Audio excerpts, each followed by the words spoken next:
Today on Inspired Money. We were lucky because when I was in 2007 and I had the goal of starting a business and I wanted to sell it for at least $15 million in 2015. That was an 8-year goal, Andy, that I never changed.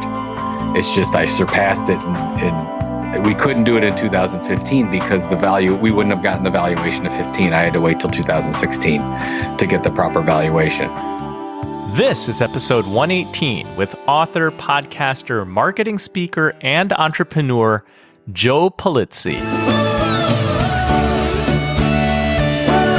Welcome to Inspired Money. My name is Andy Wong, a managing partner at Runnymede Capital Management. Each week, we bring you an interesting person to help you get inspired, shift your perspectives on money, and achieve incredible things. From making it to giving it away, Inspired Money means making a difference, creating something bigger than oneself, and maybe, just maybe, making the world a better place. Thank you for joining me. Hey, Inspired Moneymaker, welcome back. If this is your first time joining us, we welcome you and hope you'll stay a while. I'm really excited about our guest today, Joe Pulizzi. No, really, I was psyched that Joe agreed to come on the show. He founded Content Marketing Institute and the biggest industry event, Content Marketing World. Check out this headline from 2016. There was actually big news in the content marketing industry this month as UBM, a London-based global organizer of the B2B events and marketing, acquired the Content Marketing Institute for $17.6 million plus performance bonuses. And here is what Julie Fleischer, Director of Data, Content, and Media at Kraft Foods says. I think a lot of what we've seen in terms of the rise of content marketing and everybody's interest in content marketing is really because of the work Joe and the Institute have done. The fact that you've got audiences, doubling and tripling in size every year is because companies around the world are realizing how important this is. So today's guest is kind of a big deal. He's a best-selling author of 5 books, including Killing Marketing, Content Inc., and Epic Content Marketing, which was named a must-read business book by Fortune magazine. He has a 6th book, his debut novel, coming out soon. As an entrepreneur, he's founded 3 companies and launched dozens of events. And this is not just a story about making money, he also gives back. He and his wife, Pam, have a foundation, The Orange Effect, that delivers speech therapy and technology services to children in over 25 states. In this episode, you'll learn tips for goal setting. How often should you review them, change them, different categories, and how, if you do it right, you can at times seem a little clairvoyant, meaning that you'll write down a goal and a date and see it happen right on schedule. We'll talk about content marketing and the power of an email newsletter, and why periodically unplugging from devices is not only healthy, but it can help you see things in a different way. Now let's get inspired with Joe Pulizzi.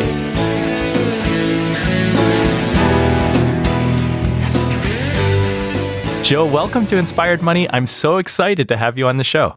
Andy, thanks for having me. This is fantastic. I usually don't get a tour of somebody that leans financial. Usually I'm just talking to marketing podcasters. So I am excited to talk to you today. Fantastic. Let's jump right in.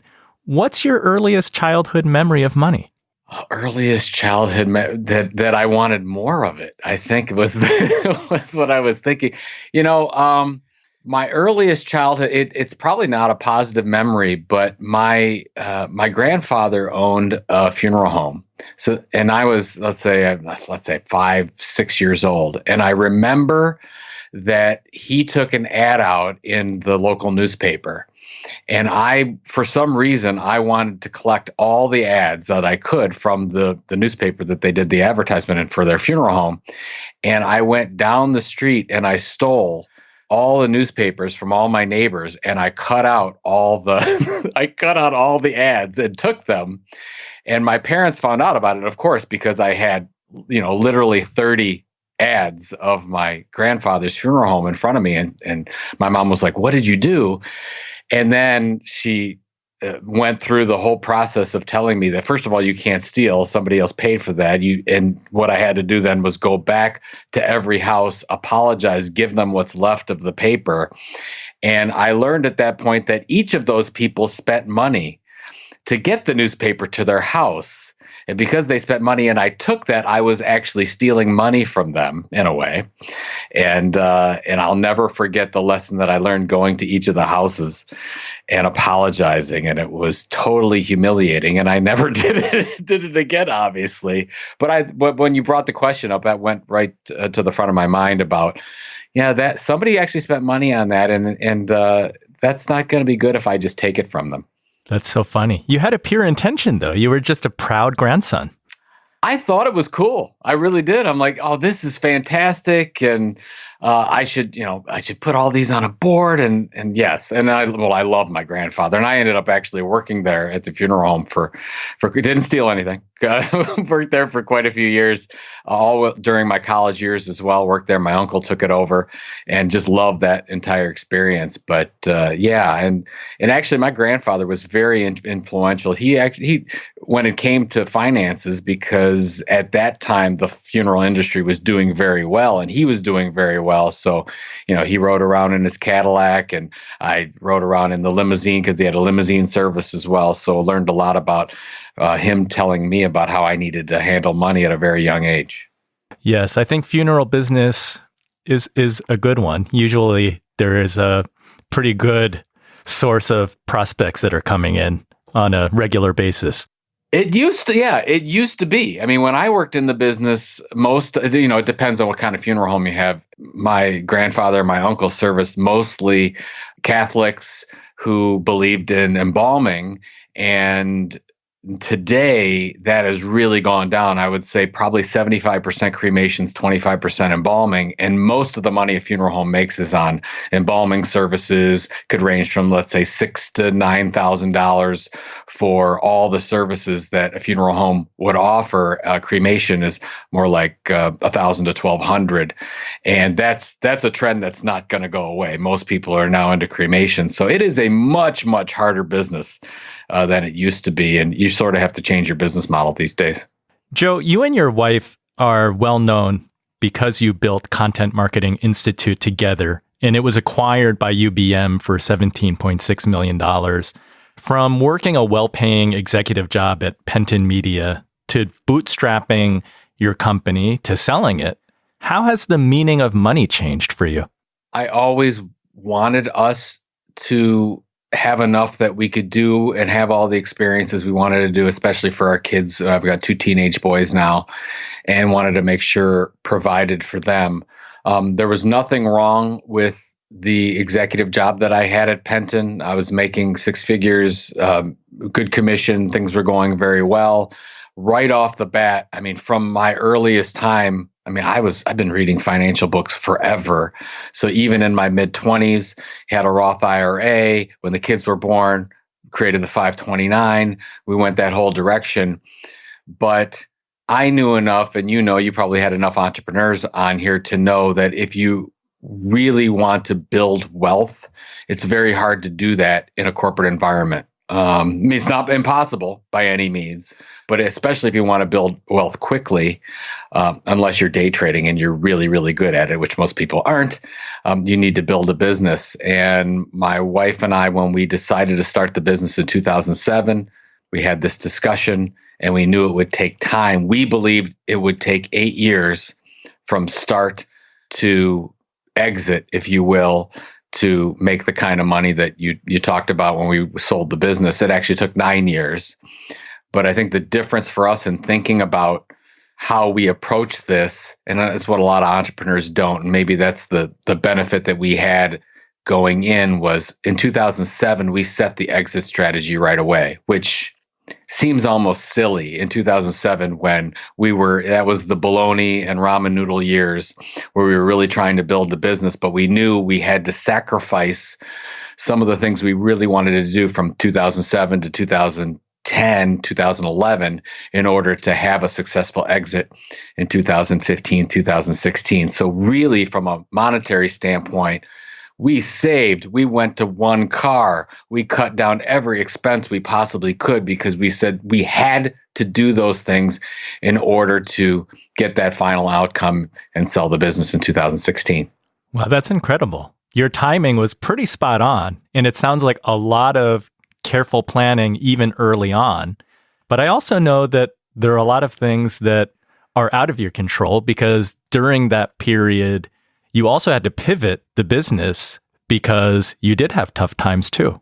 I guess everyone has a pivot, right, Andy? I mean, it's just you think, I left in 2007, corporate job. I saw this opportunity in content marketing, thought everyone would want to buy the service. We actually launched, it was an online matching service for brands and agencies that provided content. Think of it like the eHarmony for content marketing. That's the way we pitched it. I thought it was a brilliant idea. It was okay. And what really hurt was the depression recession that we hit in 08, 09, 07, 08, 09. And nobody was spending money on anything at that time. Making it through those years in 2009, I thought we were going to have to give the whole thing up. I secretly started looking for a job in September of 2009 after we were losing what clients we did have for the service, and just really didn't think we were going to make it. Hindsight, going back to that point, it was the best time because nobody was talking about content marketing the way we were at that point. And nobody, if you think about who could have launched a large event like a Content Marketing World, which today is the largest industry event around content marketing. Well, we were starting to invest in that in 2010, 2011, doing that pivot, moving from what we thought was a great idea, which it really wasn't, to saying, what do our customers really want? And that's what we focused on. And what they really wanted was training. They wanted to meet other people in their industry. And we really said, let's forget this other business model because it's not going to work. Let's focus on what our customers really need.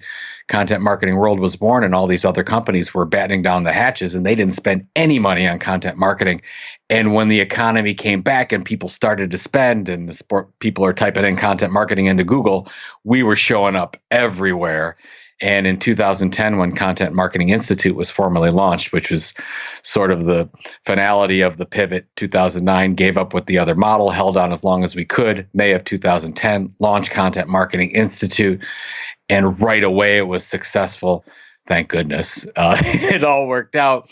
And 2011, we launched Content Marketing World. And we were hoping for the best. And planning for the best, but we didn't know what we were going to get. And we had this little room in the Renaissance Hotel in Cleveland, Ohio, set aside, and 660 people decided to join us that year. We took over the entire hotel, and that was coming out on stage for that first Content Marketing World in 2011. I remember it well. My wife, we saw all the people. There were 600 people. We couldn't believe it. She came backstage right before I was about to go out for the opening keynote. She's crying. I start to cry. I'm like, Pam, stop this. I've got to go out there and do my opening. I had an orange NASA jumpsuit that I was going to come out on stage and do my whole shtick. And we made it. It was just, a lot of entrepreneurs have stories like that. A lot of them don't work out, and ours fortunately did. Yes, it's a real 4-year overnight success story. No, that's funny. When you do make it, people are like, oh, he got lucky. He, went into this content marketing thing, decided to launch the event. And people don't realize by, 2011, I was already more than a decade in the industry, 4 years of the ramen noodle years, if you will, and a lot of hard work getting there. But, we focused on it. And to your point, we talked about the exit strategy before. That's the one thing. I mean, I had those things written down. I've got my notebook with me at all times. I knew exactly what the goals should be, especially from a financial standpoint. And that's what really helped us get to 2011, because I said no to a lot of things that normally when you're struggling and when you're desperate, you'd say yes to. But my wife and I said no to a lot of things because we said, this is not going to help us get to the exit plan. And that's really, really important I just talked to an entrepreneur this morning. I had coffee with somebody and he was all over the place. He's talking about all the things that he could do. And you can do so many things, but that's the thing is if you don't have that exit plan, you don't know what to say no to. And that's what we had, that exit plan. We were able to say no to a lot of things, focus on Content Marketing World is within that plan that'll get us to that exit. We launched that and then launched a bunch of stuff after that got to us, that the exit in 2016. It's funny, Joe, because I listened to you on a podcast 2 years ago, and I was looking at my notes this morning. It's not even entitled the name of the podcast or with your name. The title is goal setting, because I know that you are such a big advocate of writing down one's goals, looking at them daily, or maybe even more than daily. In my notes, I saw that you had written down a goal to have a net worth of 100 million. Why that goal? And is that still in your book or has that changed? Well, actually, you know what? I'll go to it right now because I have it right in front of me. I like to review them in the morning and at the end of the day, because I believe it affects the subconscious as well. And you start dreaming about these things and it works to your favor. It's really worked for me. I've been using this system ever since I launched the business in 2007. Used books like Think and Grow Rich, Stephen Covey books. 10X by Grant Cardone is a good book when you think about putting together goals. And I put my goals into different categories. So as you said, I've got financial goals, I've got career goals, financial goals, spiritual goals, philanthropic goals. And I've got usually 2 or 3 measurable goals under each one of them. I actually switched my goal from 100 million because I made it more short term. So my short term, and I'll tell you what I mean, who cares? Was somebody going to care about my overall net worth goal? So my goal by 2021 is to have a $30 million net worth. That's my goal by 2021 because I had this 100 million. I don't know what year I said that goal was for, but I felt it was too far out for what we were working toward. And I wanted something a little bit closer, something that I could more manage and do some things now over the next year and a half to get to that 2021 goal. So that's where I'm at right now. I don't have a longer term goal than that because what I found is that to do the things that I want to do as an individual, as a business person, as a husband, as a father, I don't need more than what the goal is currently. For you, it's important to be specific, right? To have the year in there, the timing, that helps. Incredible. I want as many specifics in the goal as possible. So if I'm going to launch something, I want a year in there. If I can do it in a month in there. Well, we were talking before the podcast that I just finished my first novel. It's a thriller fiction novel. And when I first started that goal, my goal was I wrote down the goal in January of 2018. And I said my goal was to finish my first novel by the end of the year. And I'll tell you why that was important is because when I got to September, October, the pressure was on. And I felt if I didn't have that goal in there, I would waver. You always find other things to do. And I really wanted to do this goal. I really wanted to write and finish that book. Now, I didn't make the goal by the end of 18. I finished it the second week of 2019. So pretty darn close. But I didn't. But still, if I didn't have that thing pushing me, and even when I passed the goal, I'm like, oh, I've really got to catch up now because I've just passed the deadline. I've really got to work this through. I think a lot of people, when they put down goals, they're too vague. It's like, oh, I want to be a millionaire someday. Well, what does that mean? Anyone who lives in the United States that has a job that, let's say, makes $50,000 to $60,000 a year, if you do the right things over 30 years, you can be a millionaire. If that's your goal. So, but are you going to be a millionaire in 2025 or are you going to be a millionaire in 2055? I'm sure you have, Andy, I'm sure you have conversations with your clients all the time about this stuff.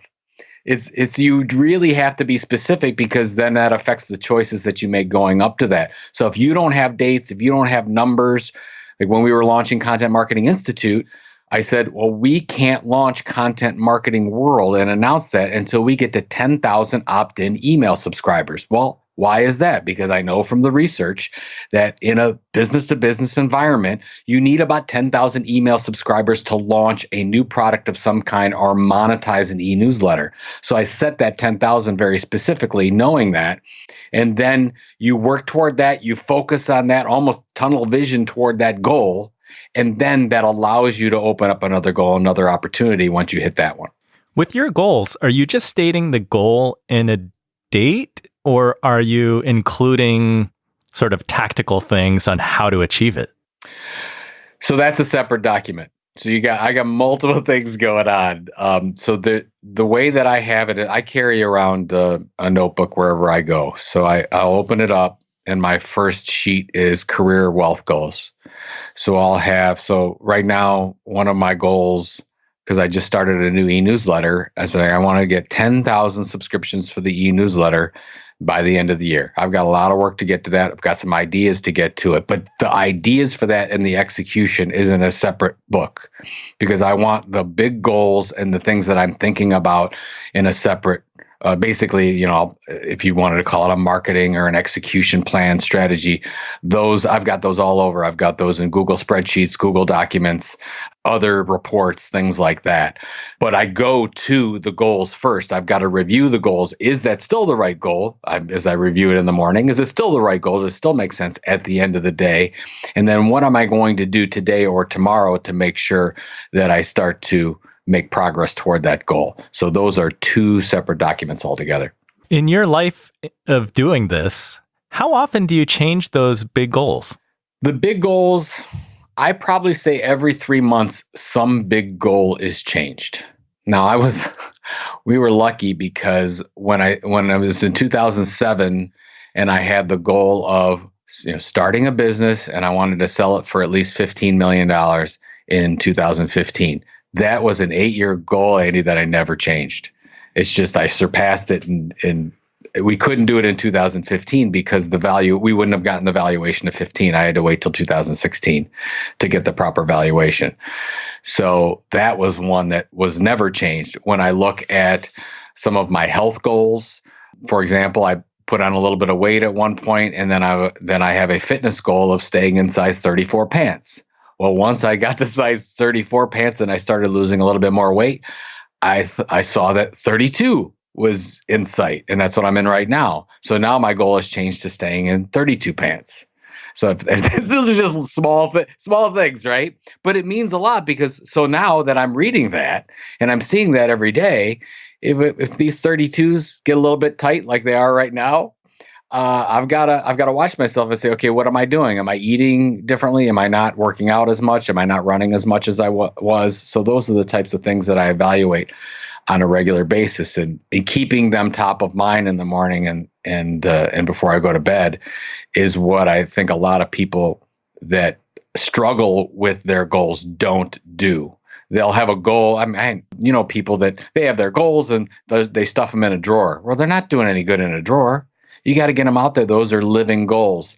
So, and that's another reason to review them all the time, because something may have happened in your life that changes that. Maybe you met the girl of your dreams. Maybe you had an opportunity to acquire a business, and your goals would change because of the circumstances that you're involved with. Coming up, Joe talks about the power of building an email list, content marketing tips, taking a sabbatical, and his nonprofit, the Orange Effect Foundation. All that and more right after this short break.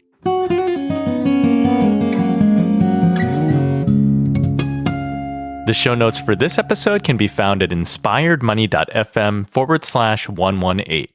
If you're listening in your car or wherever you are, check the show notes if you want to learn more about Joe or other things mentioned in this episode. It's time for the Runnymede Money Tip of the Week. I knew that we were going to talk about goals today. So how about a few examples of financial goals to get you thinking about heading into 2020? Yep, you heard me right. If some people have holiday decorations up already, I can definitely say 2020. So to kick things off, make a budget, or at least start tracking your spending so that you can see where your money is going every month. Pay off credit card debt. Save for an emergency fund. Increase your retirement contributions. By the way, The IRS recently announced that employee 401k contributions for 2020 can increase by $500 to $19,500. The combined employer and employer contribution limit rises by $1,000 to $57,000. If you're 50 and over, the additional catch-up contribution limit rises to $6,500. That's an increase of $500. Another example, ask for a raise. We talked about that in last week's episode. Live with less. Figure out where you can trim unnecessary expenses. Save for kids' education, or save for a down payment for a home. Those are just 8 ideas to get you started. Now, Joe is really big on timing and being specific. So set a short-term goal, a mid-term goal, and a long-term goal. The long-term goal can be really fun because you can make it bigger. Use your imagination and be big and audacious. Review your goals every day and every night. Let's see if this makes a difference in the next 12 to 18 months. There's really only one way to find out if it works, right? Pick a goal, set it, and let's see what happens. That's the Runnymede Money Tip of the Week.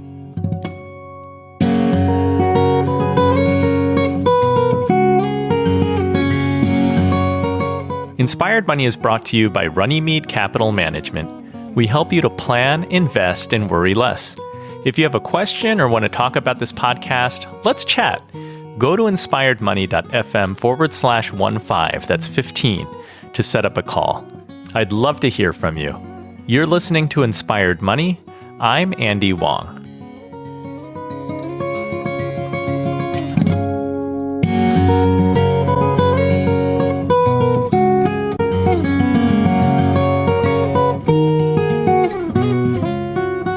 If we can go back to 2011 or before 2011, before your first Content Marketing World event, you had to go all in. I know that you were early, as you said, in the content marketing evangelism. You were saying to use the term content marketing and to identify what it is, but you were all in. You were using content marketing. You decided that you were going to be blogging regularly and consistently. Just a little bit of background.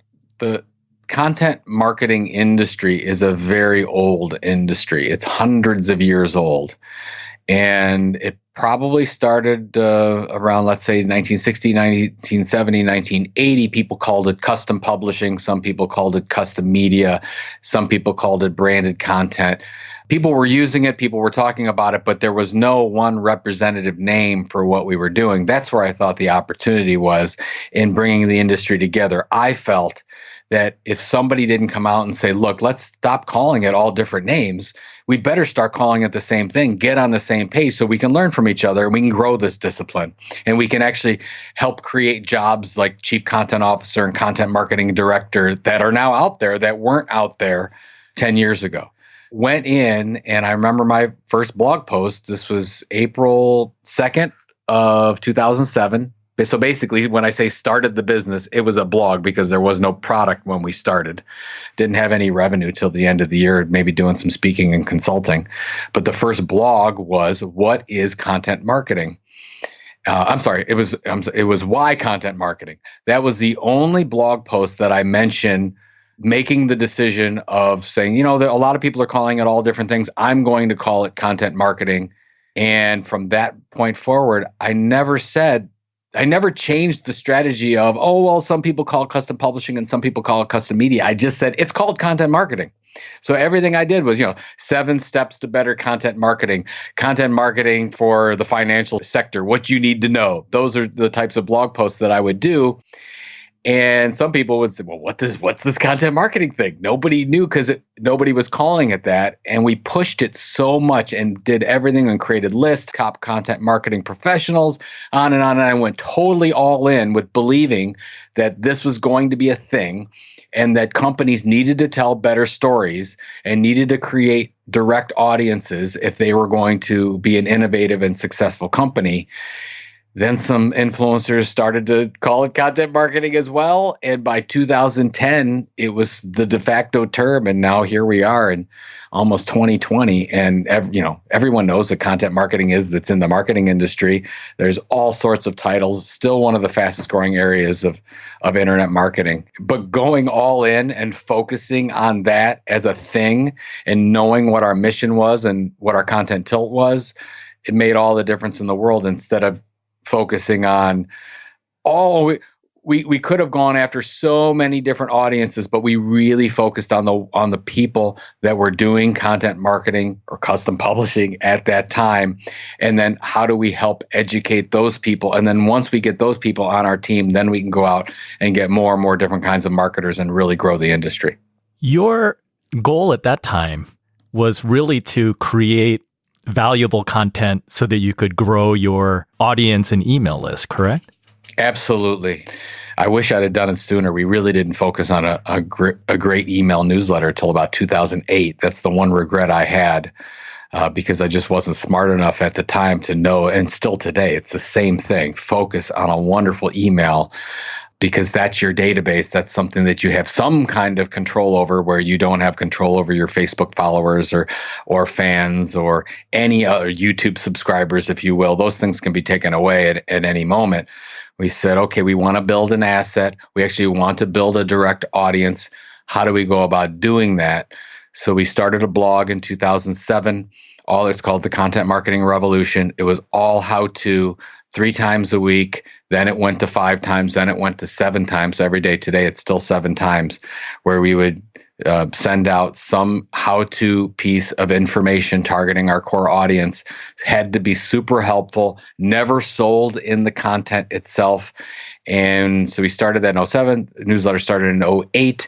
We got to 10,000 or so subscribers in 2009. So that's when we made the pivot and said, we can go to this media business model, start the event business, start this education training business. And now it's, they're at about 250,000 opt-in email subscribers. And it's the core to everything that Content Marketing Institute does going forward. And so a lot of people don't realize, and a lot of businesses there focus on how many fans they have or how many YouTube subscribers, which is just fine.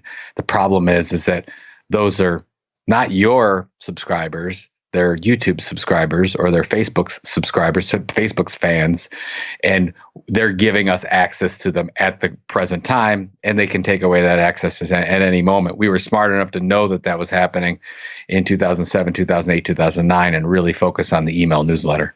Yes, you see a lot of panic when there are changes to algorithms. Oh, yeah, absolutely. I mean, if you look at BuzzFeed's model, really interesting model, because in 2014, they were freaking out. The executive team didn't know what to do because Facebook changed their algorithm and didn't give as much organic reach to any brands out there or media companies. And what BuzzFeed realized is that, oh my gosh, our whole audience is owned by Facebook. What are we going to do?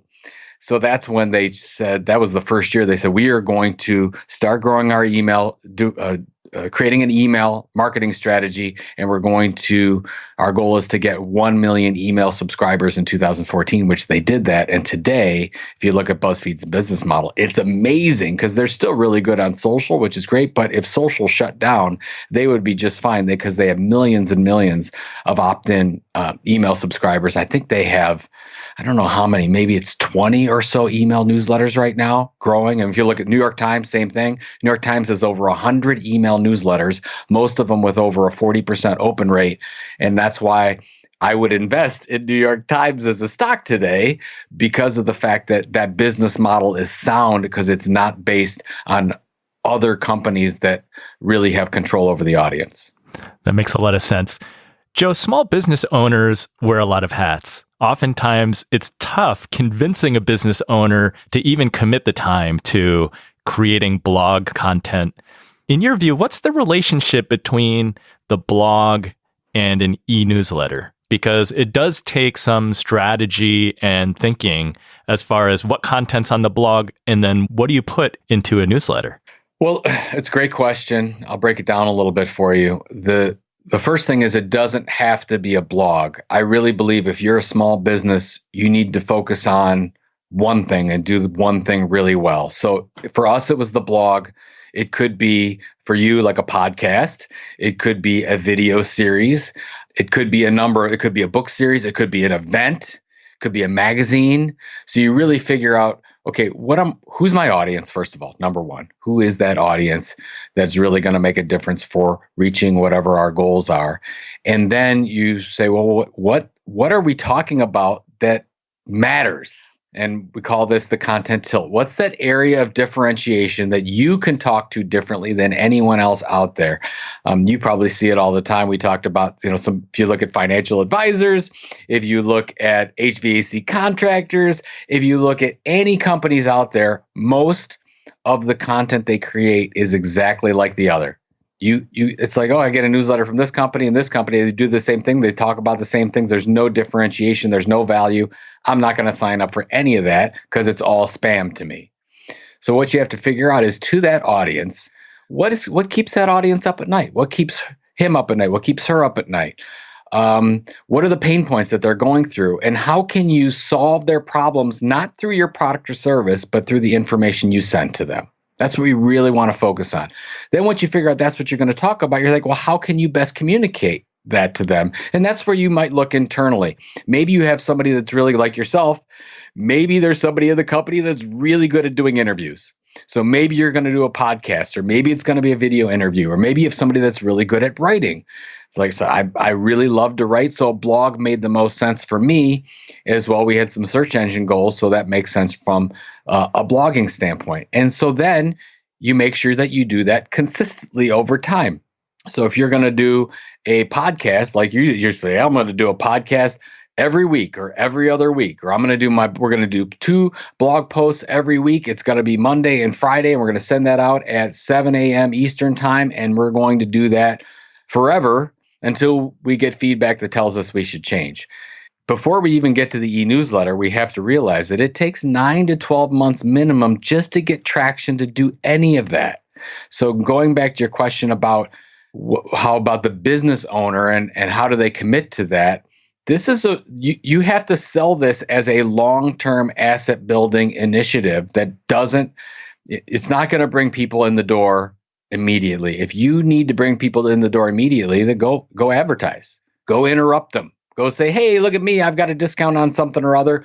Get people to sell your things. If you're looking for how do I create an asset that can send additional multiples to the valuation of the business in 3 to 5 years, then you want to look at something like content marketing. Now, in any of those things we talked about, blog or a video series or a podcast, I believe you need an e-newsletter for them to sign up to, because that's the thing that you can control. Like, you're doing your podcast here, and they can get your podcast on Apple Podcasts or Google or Stitcher or wherever else. The problem is that you don't have that direct connection with the audience, even though they subscribe to your podcast. So what can you do? Well, you can offer an e-newsletter that you can send out every week or every other week, and that has to be amazing as well. So there's those 2 things. You have to be amazing at that one thing that you do on a consistent basis for at least 9 to 12 months, hopefully for a long, long period of time, and then direct them for amazing information, free reports, free audiobooks, whatever it's going to be to help them take the next levels, to sign up for your email newsletter. And that's where you build that direct audience. That's the thing that you can ultimately monetize in the future. And those 2 things, any small business can do it. You just have to prepare that it takes time, and you have to be differentiated in some way. So those are the 2 things where people lose it. They say they're creating content like everyone else, so you have to be differentiated. And most small businesses stop at some point, and you cannot stop. You have to keep going, because you probably won't see anything for the first 9 months. Yeah, that is hard to keep pushing through. So it sounds like with the content tilt, your differentiating factor, there should be a theme that's common between a blog in your example and the e-newsletter, but you're mentally treating the e-newsletter really as a separate entity. Yeah, sorry. They would both, if I'm looking, you have a mission, a customer mission, if you will, a brand mission overall that you're trying to do from a marketing standpoint, but your initiatives have separate little mission statements, and think of them like editorial mission statements. Like a magazine would have an editorial mission statement about who that magazine is delivered to and what that magazine does differently. So if you're, let's say, Inc. magazine, you're saying, okay, well, Inc. magazine is targeted to business owners and entrepreneurs. And what does it do different? We send how-to strategic stories on a regular basis in order to save entrepreneurs time or help them grow revenue. And it's actually I don't know if that's the exact mission statement for Inc., but it's pretty darn close. That's what you have to do for your blog and your e-newsletter, because those are two separate initiatives. They may be tied together, and they probably will be, but you've got to remember they both got their different editorial initiatives, so you've got to treat them differently.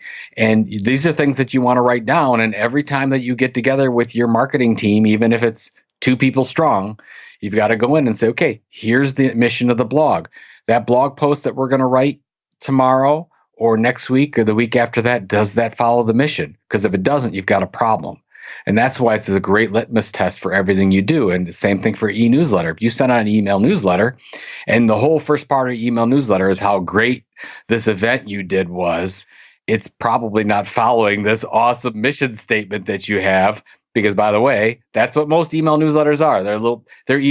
It's either product spam or brand spam. Here's how great we are. Here's how great our products are. And you got to remember, most people don't care about that. They care about themselves. You've got to make sure that email newsletter talks to people's problems on a regular basis. And if you do that, you'll be willing. You can sell anything you want to after that once you build that relationship with them. Thank you for that very practical wisdom. You have the luxury of, since you set your goal to build your company, to sell your company, and you've had these different transitions.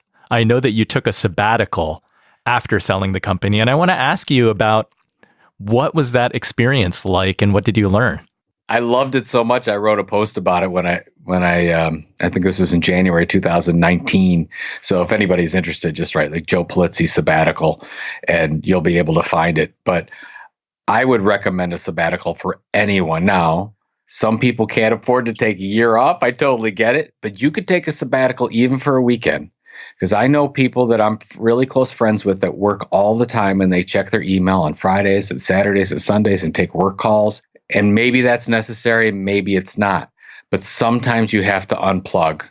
What I did was the first 30 days of that sabbatical, I went electronics free. The only thing that I had going was my messaging, just in case my kids needed to get in touch with me. But I did no email. I did no social media. And I was big on social media at the time.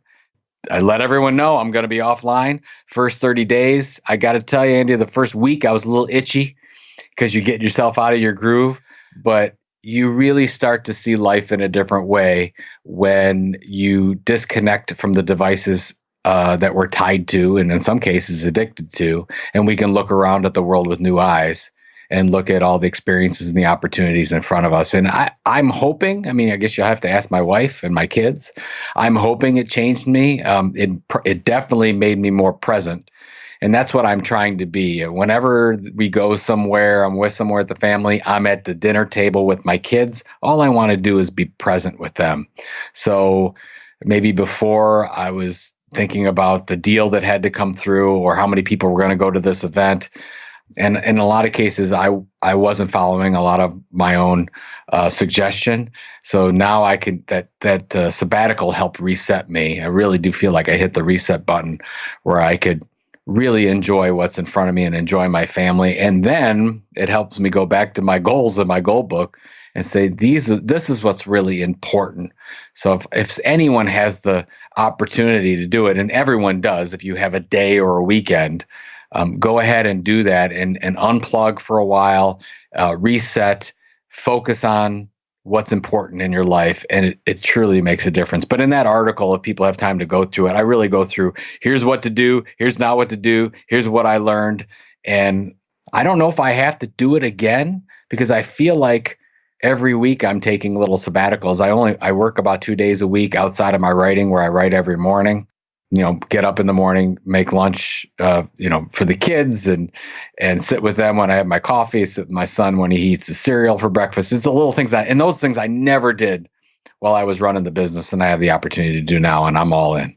Okay, I need to do that. I'll start small. I'll start with a weekend, and maybe I can build up to the 30 days. But this is true, right? Even when people take vacations, they don't take vacations. Like you need to allow yourself to focus on the important things in your life. And I can guarantee you that message that you're getting or that Facebook post is not that important. And when I see the stats on how many hours a day people are on Facebook and Instagram and Twitter and LinkedIn and what they could do or watching television, I'll tell you this. I know we're probably running low on time, but this happens all the time where I see it. There's somebody that I know that really wanted to start a business and really wanted to do something different and hated their job. And we were talking about it. And she says, I don't have time to get those things going, but I know for a fact that person watches 2 hours of television a night. Now, you make the decision what's important in your life. If those 2 hours are important to you, but don't tell me you don't have time. Everyone has time. So look at your day and look at the time. I mean, even if you got an iPhone today, they'll tell you how much time you're spending on your phone. If you're spending a couple hours on your phone, that's really valuable time today. That's all we have is time. So how are we going to use that time most effectively to make a difference in this world? And there's something we've just almost let ourselves loose with this always having to be on. And you know what? You don't have to. You can take a step back and do some things differently. Joe, I want to finish on your charitable goals because I know that you have a cause that is near and dear to your heart. We do. Yeah. Thank you. It started we initially started it in 2007. My son, who is now 18, by the way, we're looking at colleges and universities now. It's hard to believe, but he was diagnosed as 2 years old. He was on the autism spectrum, and we were told that he would never go to a regular school. And we would never communicate normally. And my wife, God bless her, didn't accept that at all. And she said, I don't believe that's true. And she put together a speech and play therapy program for him every day of the week. And it was a struggle for him. He really had to work. He still had mostly grunts by the time he was 3. But by the time he was 6, he went to regular school with a tutor. By the time he was 8, he didn't need the tutor anymore. And today, he's going to get into any college he wants to get into. He's really big into computers. And maybe if you met him in person, you'd think he was a quirky teenager. But we were blessed. He was high functioning, autistic. So he was able to battle through those, and he speaks really well now. He writes beautifully. And what we realized going through that process is there's a lot of families that don't have access to speech and play therapy the way that we had it. So in 2007, we started a golf outing so that we could help get resources for those families that couldn't afford speech therapy. And the more and more we did this, the more families we found that were deciding, because they have to, and I get it, they were deciding to put food on the table instead of get speech therapy for their kid that really needed it. So in 2014, we started the Orange Effect Foundation. And right now, I think we're at over 200 kids in 30 states that we're supporting. And we support their families. They're usually low-income families. Usually the kids are on the autism spectrum or have some kind of learning issue that they're dealing with their speech patterns. And we try to focus on those families that simply just, they wouldn't be able to get it. They can't get the insurance, and we fund them so that the kids can have speech therapy. And just to see the change in these kids and their confidence, and they can communicate and be understood, and they don't get frustrated. This is a fixable thing. And there are great programs out there that are putting a lot of research and resources into autism. But what we want to focus on are the kids that are here now, that are dealing with it now. And we're so small at this point, Andy, but we're just trying to do whatever we can to make a difference. Well, good luck to your son on getting into the college of his choice. It's a real success story. How does having that impact on other families, how does that make you feel?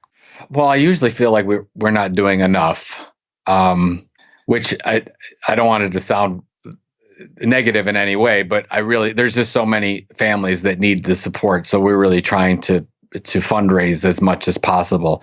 I think the answer that you're going for is, I am so blessed. Our family is so blessed. And sometimes you have to go and talk to people who are really struggling to get a better handle on life and the blessings you do have, and not taking certain things for granted that we take for granted. And so that's why I really appreciate it more than anything else. And getting the kids involved in that, and having the kids, my kids, see this. And when they do the things like, you go to soup kitchens and you talk to some of the people that are really struggling that right now don't have a home, those things are really important and wake-up calls, because we're so blessed. We're born in the United States. Most of the people listening to this are probably born in the United States. You don't realize when you go to other countries the struggle that's happening. So anytime that I can be associated with or see people that are struggling and see that, it just makes me want to do more. It makes me want to be a better person. It makes me want to take advantage of the gifts I have been given, because we are so blessed. And I think maybe some people listening to this, you're feeling down. You're feeling like the world's against you. Sometimes you got to say, wow, we are really blessed. All the things that we have. My friend of mine teaches 8th grade, and he does a thing on financials. And he says, how many kids in the 8th grade here? How many of you kids have $1 in your pocket? And everyone has $1 in their pocket, even though kids that don't come from well-to-do homes. And he says, well, you are the top 10% in the world of how much money you have. So think about it that way. You just have $1. You're already richer than 90% of the people out there. So I think sometimes we forget about those things. Yeah, the value of perspective. Exactly. Joe, I like to ask all the Inspired Money guests, how do you define success? How do I define success? Oh, shoot. It's right now, I would probably say it's all around my kids. And a lot of, don't get me wrong, creating the business, and I was very passionate about it. I still am passionate about it. I'm a driven person. I'm a goal-obsessed person, as you could probably get from this. But the goals and the things that I'm focusing on around my success are about my kids, their happiness, and them making a difference in the world and believing that they can make a difference in the world. So it's about being a good husband, about being a loving husband, about being there for my wife. It's about being a good father, being there for my kids. My definition of success has changed every year depending on where I'm at. And that's why to what you talked about before, that's why your goals need to change, because we're at different periods in our life and we can make a different impact on the world. So right now, I have 2 very special years with my kids, and my success revolves around that. Secondarily, it revolves around the kids that we can make a difference to with the Orange Effect Foundation and getting those kids speech therapy. When I get those 2 things accomplished, I'm about having fun with my wife. I'm about writing this new novel and trying to expand myself creatively and do things I've never done before. Well, thank you, Joe. Thanks for sharing your story and your wisdom and your tips about goal setting with us today. Where should the Inspired Money listener find more about you? I will leave links in the show notes for the foundation, but where should they follow you? Oh, sure.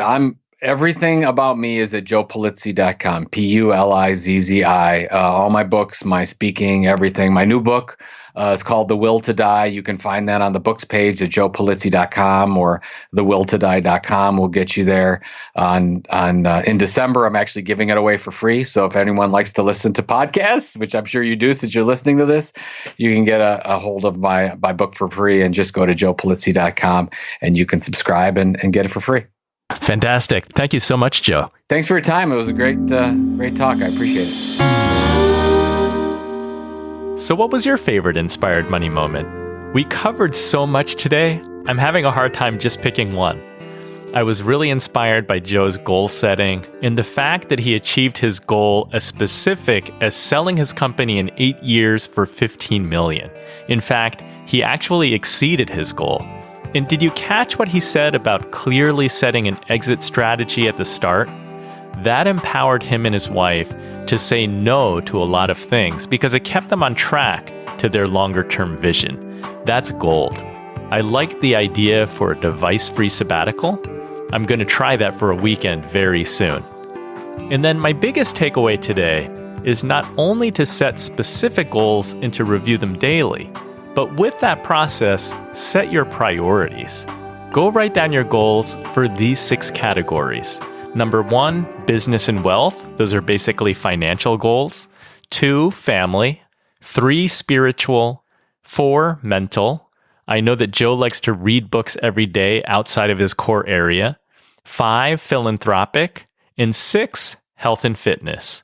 I hope that you enjoyed today's show, and thank you so much for joining me. 2 quick things. Go write a review in whatever podcast app or place where you're listening. I'd really appreciate it, and it helps give me some ideas to hear your feedback, good or bad. I also hope to see you in the Inspired Money Facebook group. That's another place where you can share your thoughts on what you liked or what you didn't like. Find us at inspiredmoney.fm/Facebook. The music you're listening to right now and all other music on today's show is by the amazing Jim Kimo West. Have an inspired week and do something that scares you, because that's where the magic happens.